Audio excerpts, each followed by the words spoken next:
Hello, and welcome to Energized Thinking, where curiosity ignites. My name is Courtney Beck, and I am joined by my incredible co host, Valerie Probstfeld and Ambreen Nadeem.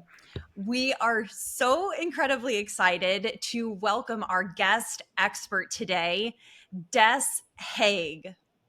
Des Hague is an investor, best-selling author, keynote speaker, and advisor. He is the chairman of the board for iTattoo, founder of Hague Enterprises, founder of the Thinking Academy, and strategic advisor for Iconic. He has worked with iconic brands such as Safeway, IHOP, 7-Eleven, Centerplate, Maytag, PepsiCo, Pizza Hut, Hosta Food, and White Bread. Des Hague led global brands to success, returned over $500 million to investors, and authored several influential books on leadership and personal growth. And all of his books are my favorites. It's only going to go down from here, ladies. We should just stop the interview right now. Put that on loop, please. Thank you. No, what a great welcome. It's a pleasure to be here. My pleasure.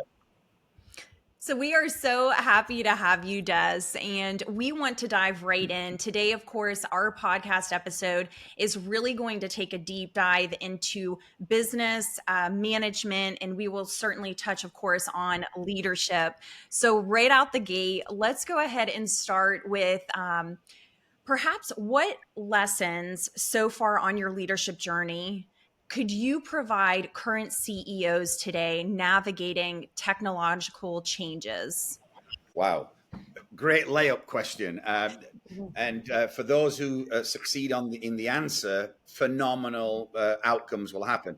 I think first and foremost, I'd like to say that this time in our lives is the most exciting I've ever felt about business, about civilization, and about the potential that it brings. And with that, you have, incredible highs, and we now have some incredible things to circumnavigate, i.e. AI. How do we manage it? How do we control it? How do we get the best out of it? How do we harness it without it becoming its own, self-producing, mandate to do things and maybe what we don't want to see happen. So I think there's some incredible opportunities, but there's some incredible challenges that these new technologies are bringing. And I like to think that the further to the frontier that we all push with these opportunities, that's where the greater return is. So think big. I don't believe, the challenges today shouldn't be, how do I wake up? If I'm a new founder, let's start there. I'm a new founder. It's not waking up and saying, oh, let's create a mediocrity company.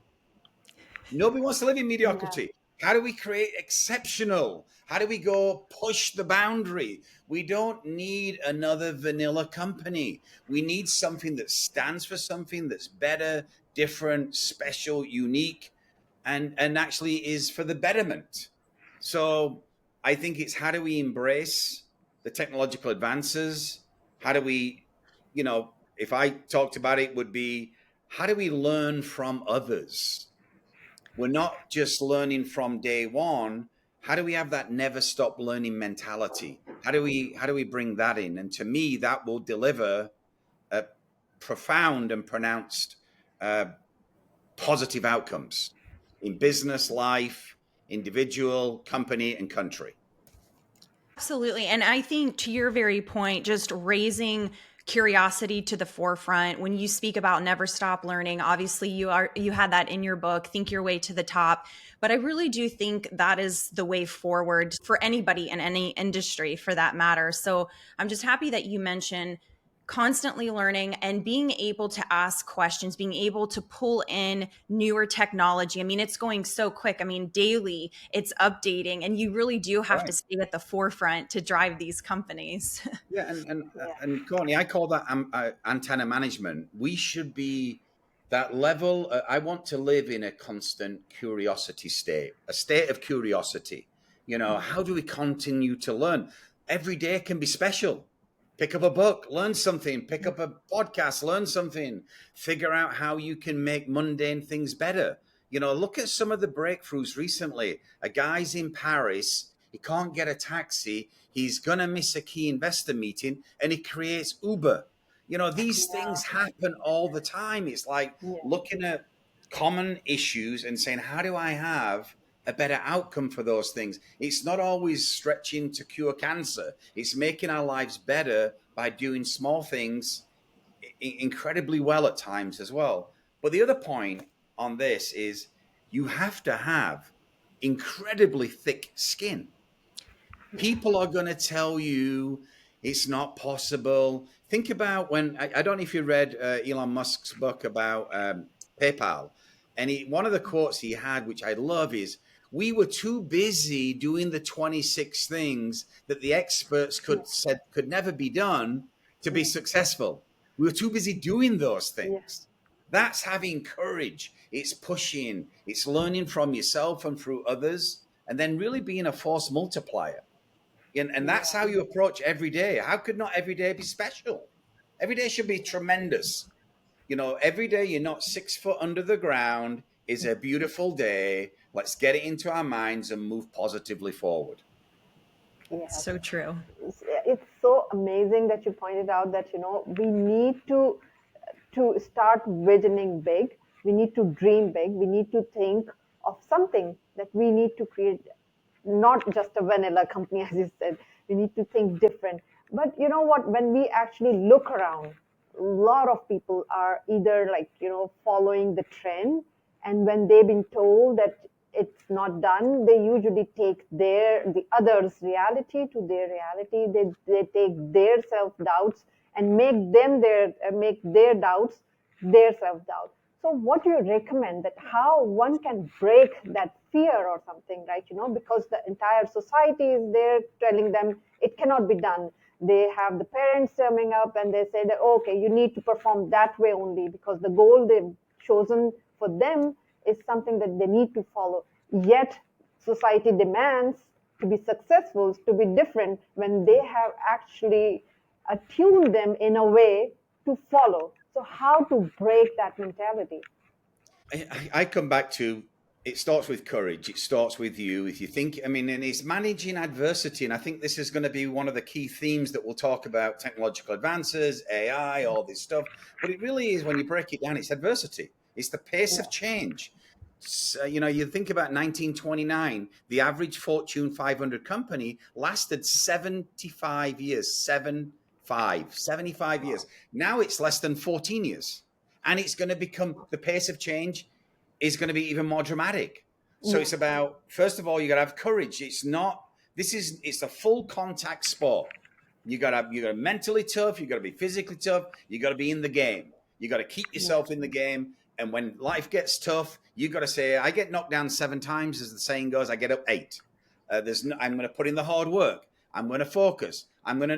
If we took in all the naysayers and we absorb their message, we would achieve a fraction of what we've done as mankind so far. So it's just saying, thank you for your information.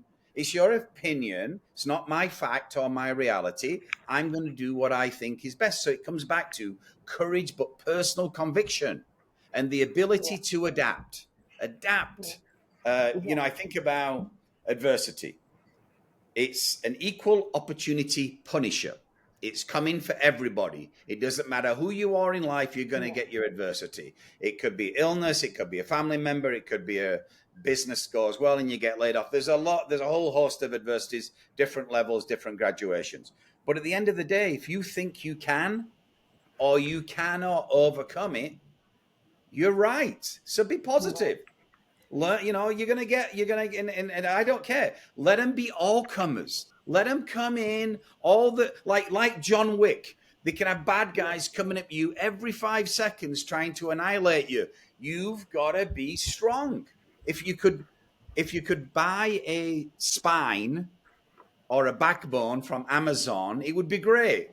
But we can't. We got to develop our own spine, our own backbone, our own courage, and move forward. knowing that you might not have all the right answers, but you have the right intent and you get those answers. So Yeah. I come back to, you better believe in yourself. If it's you versus the world, believe in yourself. If you don't believe that, I would say don't get into business, because if you want to be liked by everybody, get a Yeah. dog. You are not going to get liked by everybody. So Yeah. just be tough and move forward Yeah. positively. Yeah. I mean, you're so right. But you know what? This was one thing that I was just thinking that, okay, yes, we need that courage. And that courage, sometimes I think that comes from ambition, right? If you have some ambition in your life, if you have certain goal in your life, and then it is linked with the self-awareness. Because I was just thinking that, like someone, they might have goals, and sometimes usually most of the time that goals comes from either society or from the parents or something like this.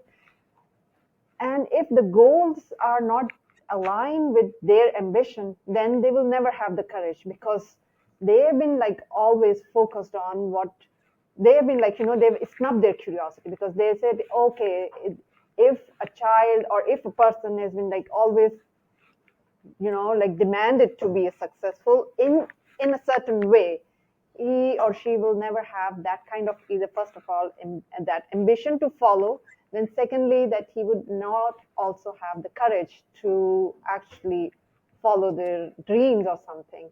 So that you're absolutely right that one needs to, I really love the point that one needs to adapt also, because change is happening. And if the person at this moment is not waking up to realize that they need to develop the courage, then they definitely will be, left behind. So if you were like, sir, for example, if you're mentoring a new CEO of today, what would you advise them to focus on that would allow them to lead with both impact and integrity in this era of disruption, and like, it's like happening, reinvention again and again. Yeah, I think, a great question again, like the previous ones, but it comes down when I'm talking with founders and I manage, I kind of mentor several, and I hope they're developing nicely.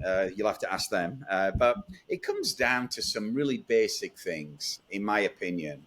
And you, I think I'm an idea generator. I'm curious. I like to think innovatively. All the buzzwords we want to use here, I'll not use anymore. But the reality is, it's about focus. You can try and be everything, and you're nothing. And it's like I used to love the saying is, you cannot boil the ocean.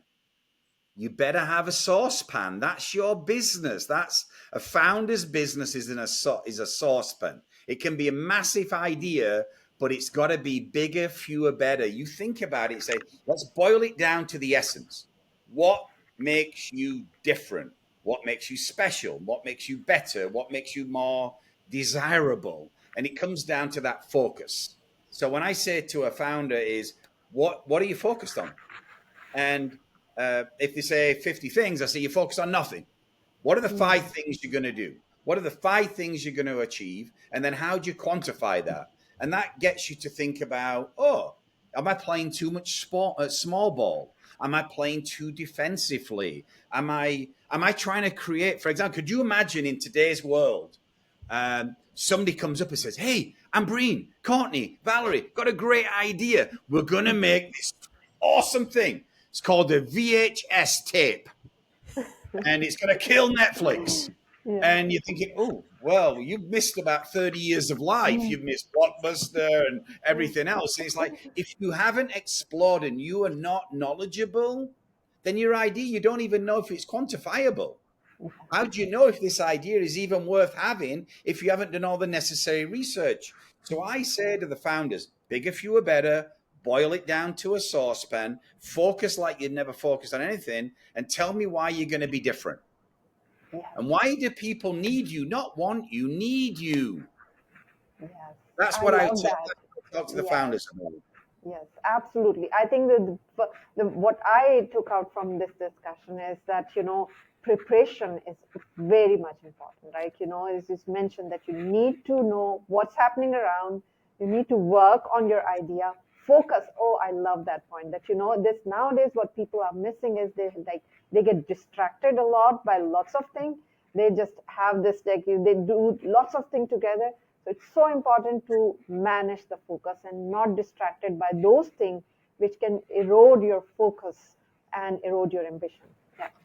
And I think the other thing there as well, when I as to this question that's really multi-layered, Ambreen, and I would say the other critical thought that I have when I'm thinking about working with a founder is, uh, are they working on the business smart, or are they just working on the business because they're a founder? I've seen a lot of people do 24/7 days, and I could have spent 15 minutes and done something better. So it's like, don't just say your time in. I'm an output managed person, not an input. I don't care if the person works 40 hours or 40 minutes. If the output works, celebrate the outcome, not the input. Now you got to do I think you have to do the hard work, because you got to do the learning. You got to do the research. But I don't think you can say, hey, it's not worth doing the 40 hours. But it certainly is about, are you focused on the right things and you're moving the needle in the right places? And that's another critical thing. If I talk to a founder and say, well, I've got no time for a social life, or I've got no time for reading a book or going to the gym, I kind of look at them and say, stop right now, because you need balance. You can't be doing a marathon in sprint mode. That's what I tried to do in my earlier career. So learn from us knuckleheads about what you should and shouldn't be doing. And, that's why I think the beauty of, like why I do love Think Your Way to the Top, shameless plug on my second book, but it's about 52 thought exercises, because it does one thing: it makes you think. And if we think, we'll usually get to a better place. If we react, we're just reacting.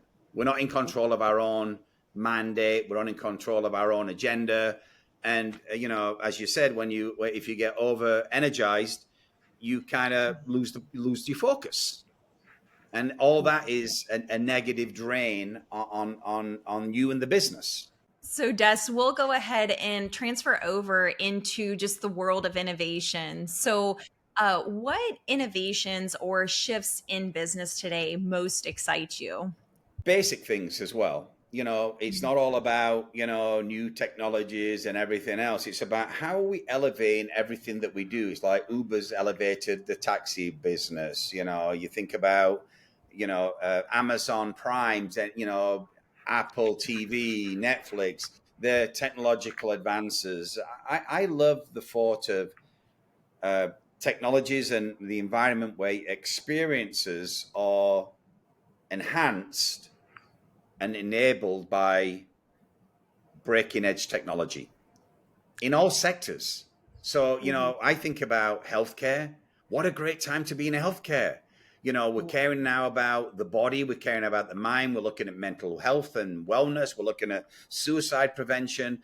The data that become available to us to save lives, unbelievable, unprecedented. If we can use AI to diagnose and get early stage cancers and breast cancer, ovarian cancer, whatever we're talking about, those advances are really fitting into really everybody's iPhone or your PDA. You got your own health wallet now.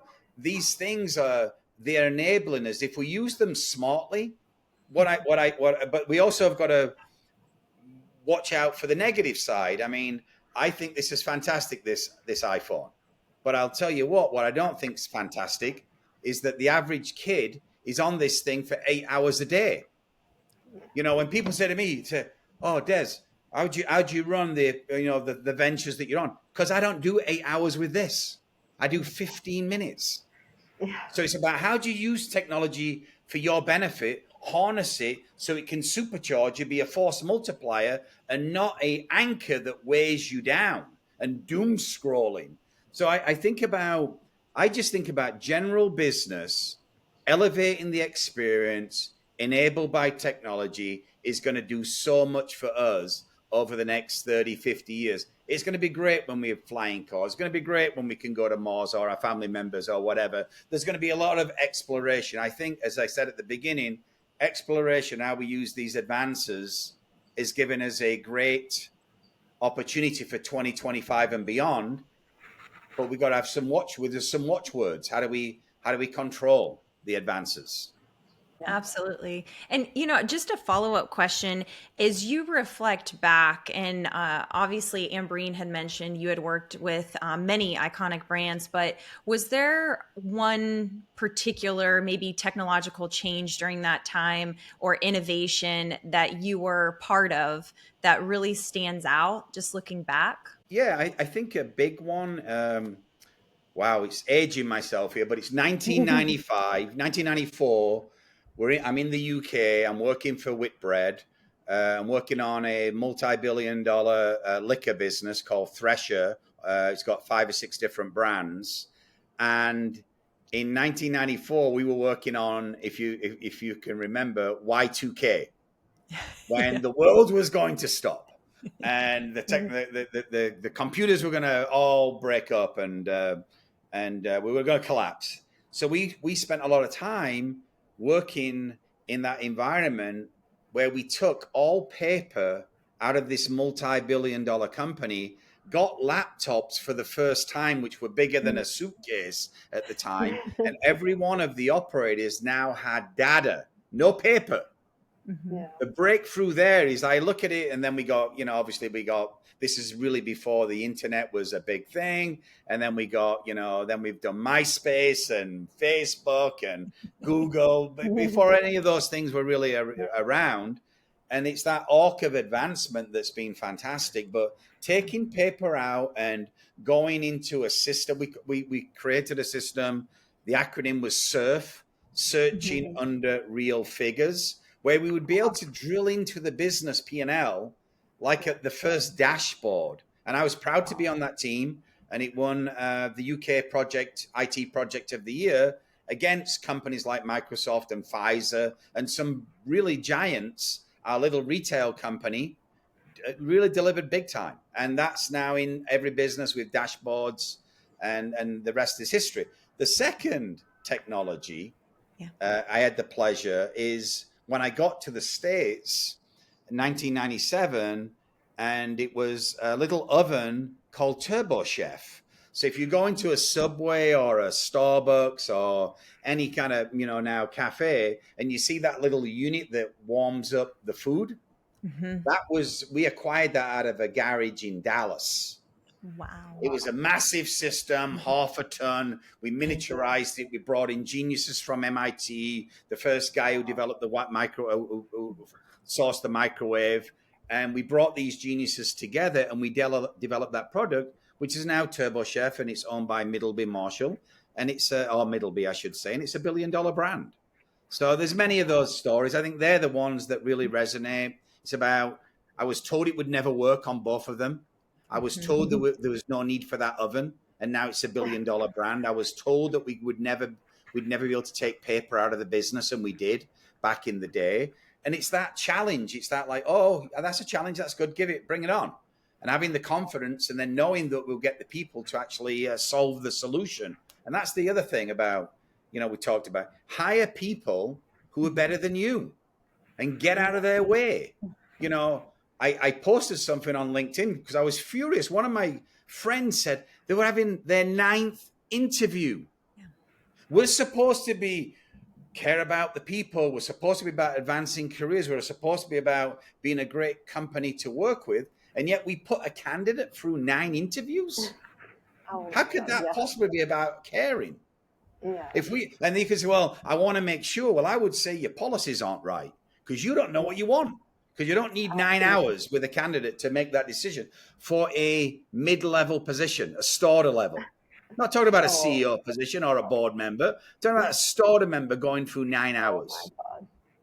So I think all those things are very important from a technological perspective. Yeah, amazing. Yeah. Like you talk about great innovation that actually brought change in the world. But as you know, like especially in the companies, there's always a long, tedious process required when you are talking about the innovation, right?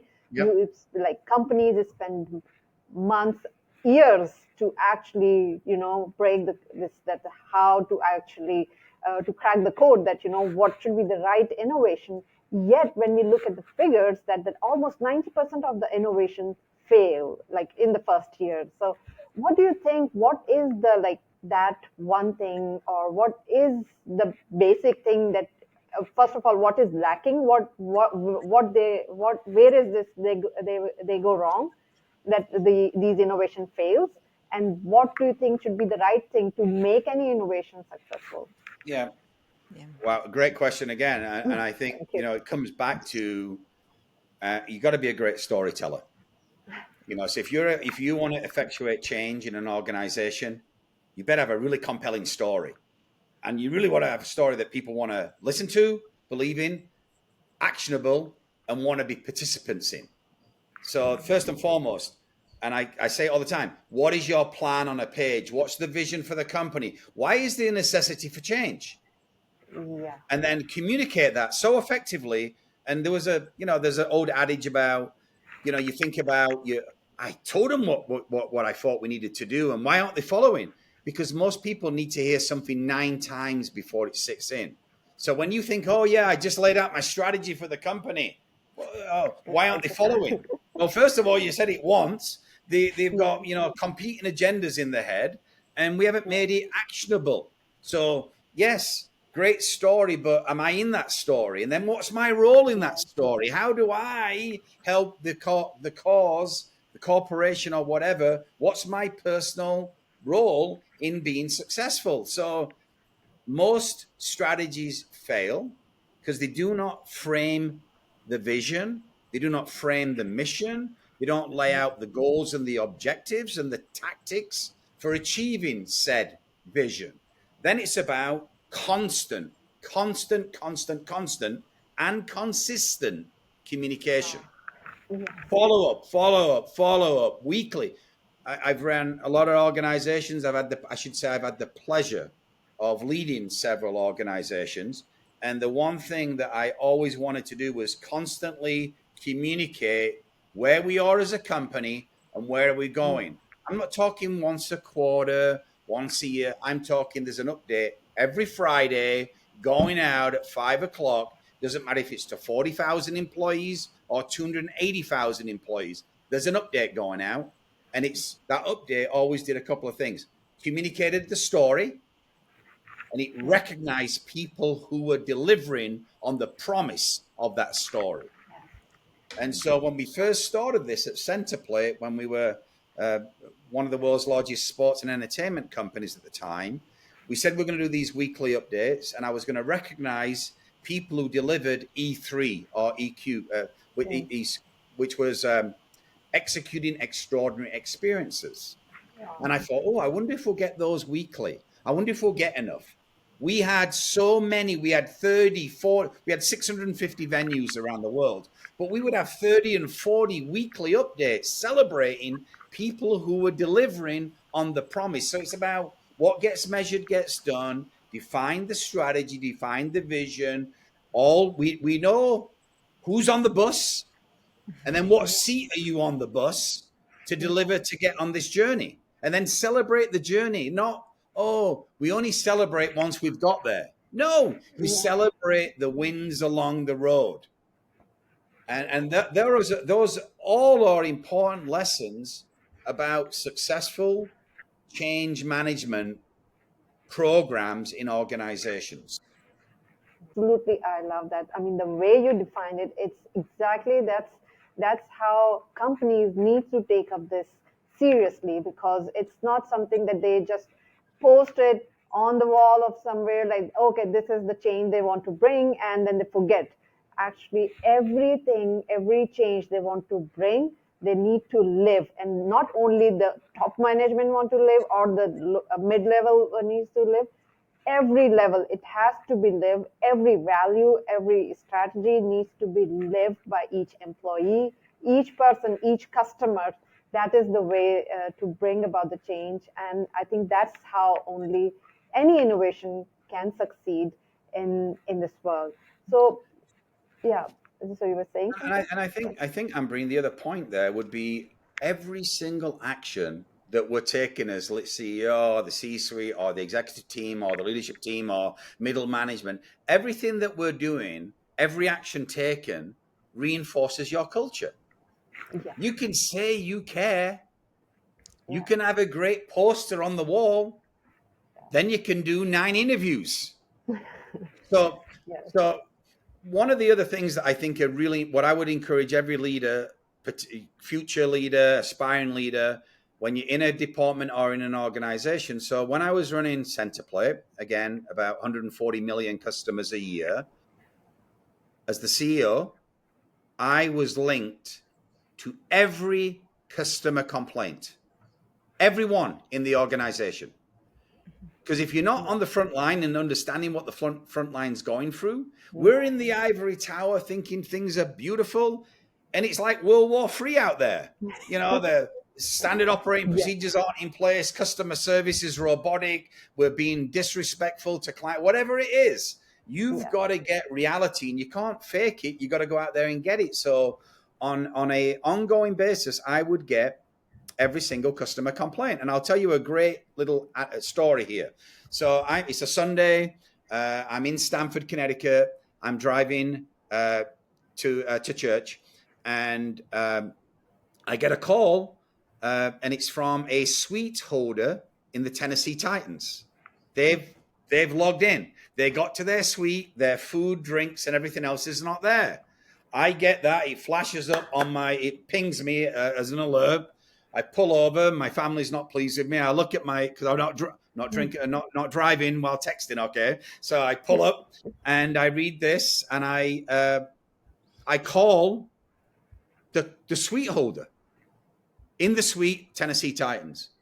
It's like 10 minutes to kickoff, 15 minutes to kickoff, and for about 5 minutes, the guy didn't believe it was me. He thought I was punking him. So I said, no, my manager and the VP is going to be there right now. We're really sorry about that. And it's those reinforcement mechanisms that make a big difference. So I would then say to another challenge to what exercises have you got in place to make sure that your policies work? So we've talked about getting every customer complaint. We talked about going through the hiring process in your organization. The CEO should apply to their organization every year and figure out how does the process work? Fake name, everything, and figure out how's everybody being handled here, and take those measures. So if you care about customer service, you better be eliminating customer issues. So take on customer complaints. If you care about talent, make sure that they just don't get a review once a year. They get review on after every game, every session, every conference. Constant reinforcement of what gets measured gets done, but it better be important. Don't waste people's time. That's very, like you pointed out here, that we need to, especially like the management needs to be in touch with employees, with the customers, and that reminds me one of like when I used to handle especially I used to handle call center, and they used to get a lot of customer complaints. And I remember that one like out of like a lot of time it used to happen, but I remember that one customer, or the consumer actually, he complained, and the complaint was fake. It was nothing but the way we handle, and even we delivered them the company products, and even like the brand manager, I made them our brand manager call them, and after that fake complaint, like that consumer who actually just wanted to have fun, that consumer became a loyal customer, and that created a ripple effect. It was not just it always says that the one act of kindness doesn't stop there. It creates a ripple effect. That person just wanted the drama or something, but the way it handles it actually creates loyalty, and it creates ripple effect. So I really like that you pointed out here. I think I will just give the microphone to Valerie to maybe she can ask her question from this. Well, first of all, I am so excited to finally be able to be on this episode. And I I think it's great, though, a great analogy for all of this, because as I was saying before it shut off earlier, I was reacting so frustrated. My computer kept turning off, it kept coming off, and I was reacting for a minute, maybe not a minute, but for a second in my brain being like, oh my gosh, why is this not working? But then I'm thinking, Des in his book, this is exactly what we're supposed to practice right now: mindset, and how can I keep trying. Yeah. And while you guys were talking, I was sending a message to Courtney Ambreen and saying, like, I'm give up, I'm done, I'm sorry, give my apologies. And I'm like, you know what, I'm going to try one more time, but I'm going to try my phone this time because my computers obviously can't handle it. And here we are. So I think this is just a good example of just, keeping at it, keeping at a positive mindset. And I think, Des, you really are you exemplify that. And for the next question, Des, what leadership traits do you believe contributed most to your success as a CEO across the iconic brands you've led? Yeah, and we've talked a little bit about this already, but I really, it comes down to having a mindset of, and you've talked a little bit about this today, Valerie, with the challenges. It's like whatever it takes. Mhm. I don't care if it's going to take me 40 days, if it's going to take me 40 weeks, if it's going to take me 4 years, if it's going to take me 10 years, if it's going to take a day to do a task. Commit to it, get it done. You'll always have obstacles. You got to overcome it. Your job is to figure out creatively how to overcome obstacles. If it was easy, it would be done. So life's not easy at times. You have to get. So I think about, it's doing whatever it takes. It's getting comfortable being uncomfortable. I can't. It's like when you've achieved something. I think about in business, and I'm dyslexic, and I've had a real tough time. At school, and I left school at 15, and I'm homeless, and all those kind of things. I would have been an easy example of saying, you know what, life failed me. I couldn't read and write. There's no, I got mentally and physically abused as a kid. Oh, that's my excuse. That's my lot in life. And I thought, no, it's not my lot in life. My lot in life is what I make it. And it's about, so first of all, doing whatever it takes. It's having courage. I can't tell you, you have to be able to overcome adversity. I like to think it's thinking on your feet. So you ladies could throw 50 questions at me. I got to think about it. It's like you got to be able to move and flow with the punches. You got to duck and weave. As a failed boxer, where you can tell my nose, I wasn't a very good boxer, as it got shattered so many times. But the reality is, it's about never stop learning. You've got to have this innate ability, that you are not going to be outworked. You're not going to be outfought, because you're going to think through, because you're going to never stop learning. And if you're armed with that, and then an ability to adapt, I also like to think in this environment, it's the ability to have fun. There's too many ridiculously serious people in this world who take themselves way too seriously. I know it's not all Saturday Night Live. I get it. But we work for half our lives. Why do we want to work in misery? I gravitate to people who I want to have fun around.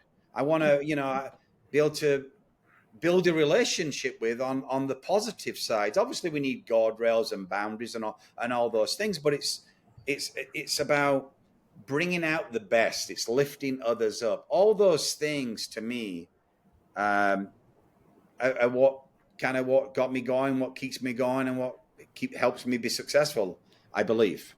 I love that. That's so great. That's so great. I I love can't help but do a joke here, Des, and say, I don't know if you saw the episode with the cowbell. Did you see this cowbell episode of Saturday Night Live? I I feel did. like I'm the cowbell here. Well, no, only if you say so, okay? Can't be cancelled. We're not being cancelled. Yeah. That's great. I so agree Yeah. with all that, Des. Thank you for Yeah. sharing. I think that's so Yeah. true. So does. We're going to kind of transition into more corporate, if you will. So if you could inspire one big mindset shift in today's corporate world, what would it be? Yeah, yeah, that's the $64,000 question, isn't it? I really believe it comes down to one thing. I've always believed this. Yes, you have to have the vision. Mhm. Yes, you have to know where the business is going. But I say to any serious leader out there, and I really mean this, you need to be a talent magnet. How are you going to bring in the best? Not mediocre, not B players, not C players, not D players, but how do you bring in the very best to your organization? That, to me, is the true unlocking of enterprise value. So, what are you doing to retain?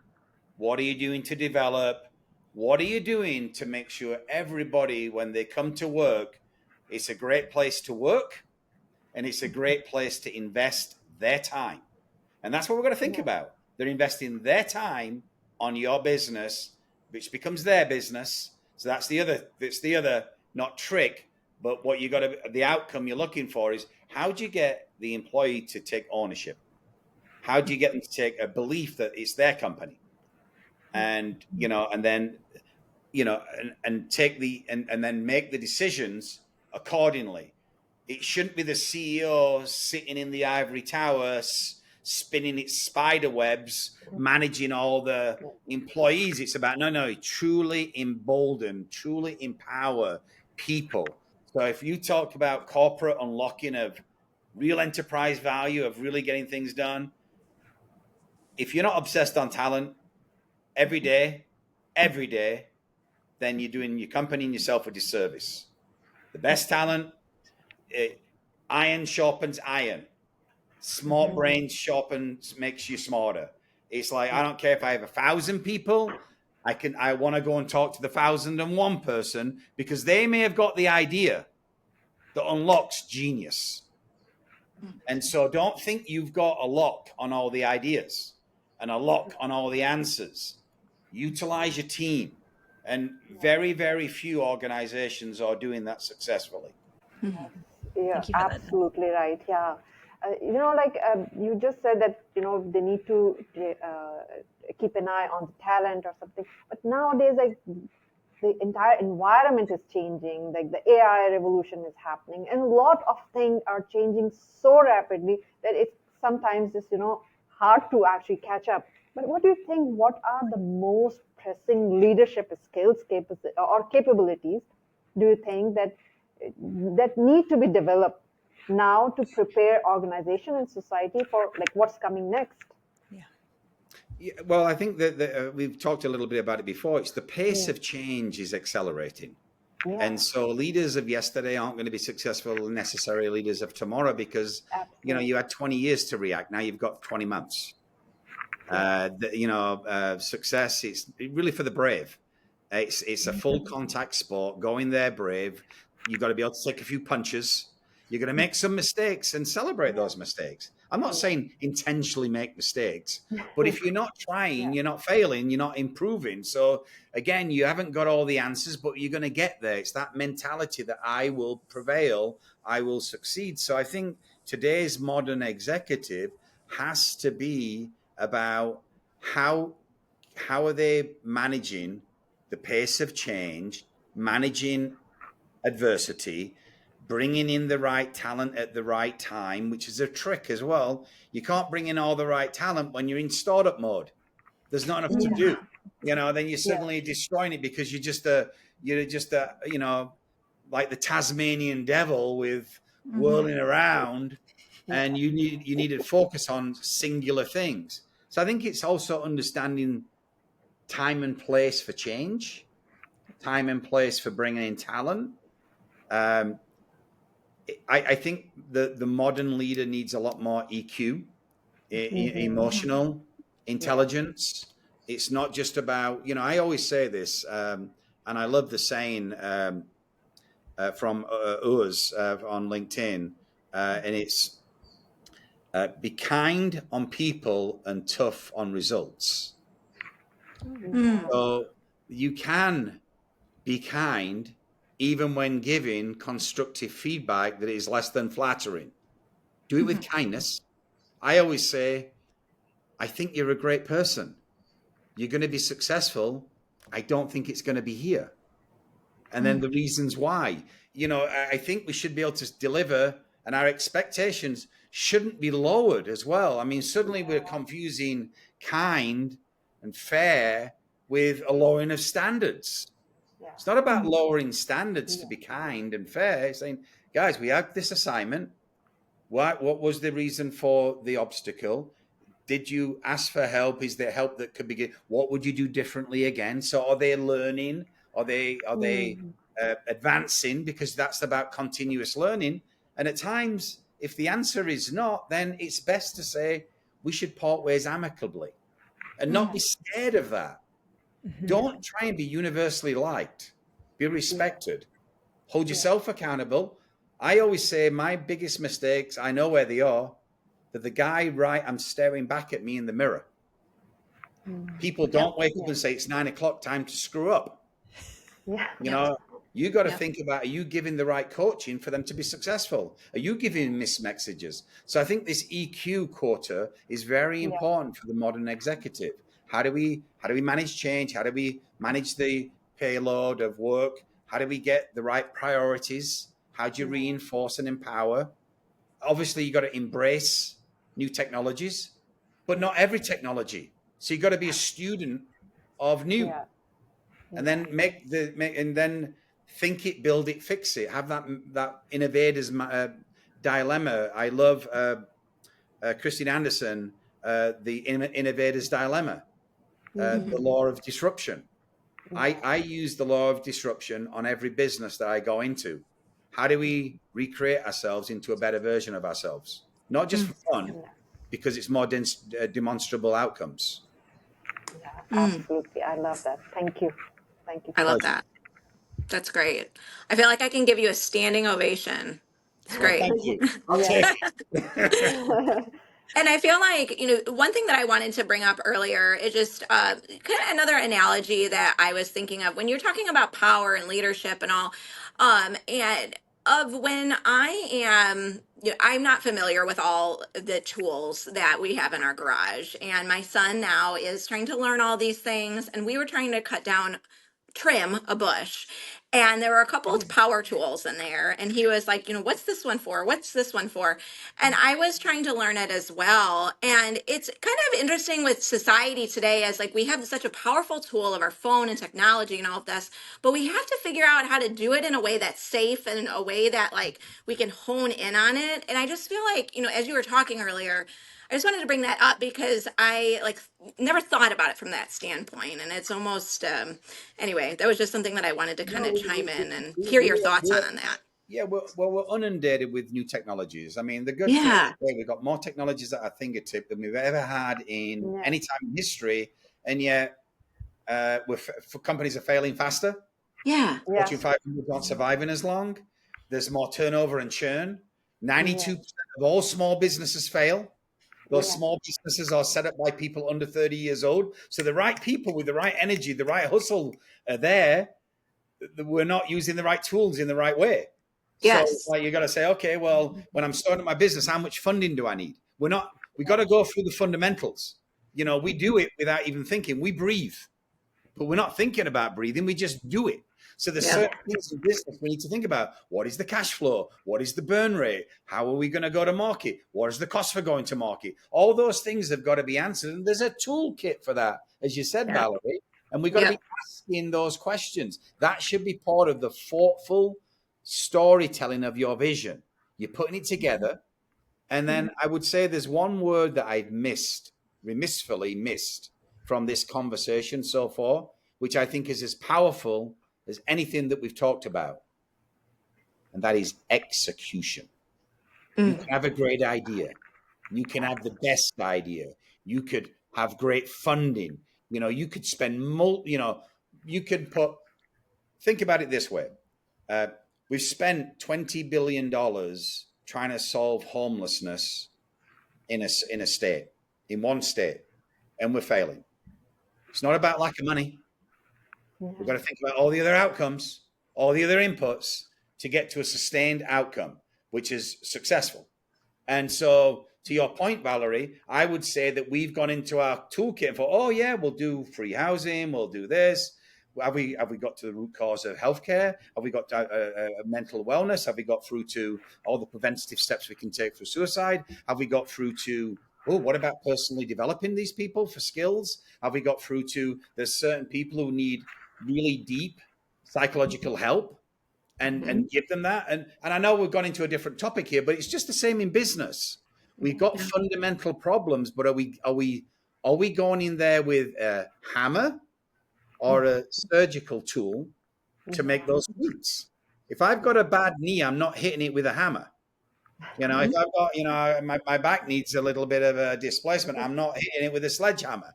I'm looking, how do I strategically use things, cupping or whatever they're doing now to take that pressure off? We got to know what's there. And that's why you've got to never stop learning, Valerie. Yeah. And that's why your mindset, antenna management, your antenna's always up, always looking for what can help me in my business. And a lot of times it's things that come out of the business that can come back to your business and help. So what technologies are happening in apparel that's going to help food service or a restaurant or a bar, or so it's always that learning that you can bring back in and drive innovation. Des, it has been an absolute honor to have you on the Energized Thinking podcast. But we would like just to open up the floor to you if you have anything that we did not cover that you would like to share with our listeners. Yeah, it comes back. Well, first of all, what you're doing is phenomenal. And, Energized Thinking, I hope everybody in the world wants some, needs some, and will try and get some. And your energy and passion bottled up, I think this is a great start. So thank you to you, Valerie, Courtney, and Ambreen. I really think you make a difference. And that is about lifting others up, isn't it? So the one thing I don't think I talked a lot about today was our thing about energizing thinking is leave the world a better place than you found it. Every organization, we got to go in there with some humility and understand that any organization that I'm going to go in and lead, I will not be the last leader. We might not like to hear that. You're a custodian. Leave it better for the next person. Leave it stronger, leave it more financially resilient, leave it with more success. And that's just in life as well. We're just here, we're passing through, and leave the planet in a better state in 20, 30, 40, 50, 60 years. I hope it's that long and plus for you ladies. And to me, that's really important. So leaving it better, lifting others up. It's like the saying with a candle, lighting somebody else's candle takes nothing away from your shine. Shine to the world and lift people up, celebrate them, give them the self-confidence. If you could change one life, you've changed the world. Change 1,000 lives, then change 1,000,000. That's what I think energized thinking can do. Get people to think differently, be different. And then the last point is, again, lead with laughter. I can't tell you how important that is. I mean, work is tough. Don't make it mundane. Approach it with some fun, humility, and great things will happen. And people will surprise you. Always, always surprise you. So again, that's my advice. Keep up your great work with Energized Thinking. I'm humbled to be on your podcast, and I look forward to engaging with you in future episodes. Thank you very much. Yeah, thank you so much. So It much. was such a pleasure, and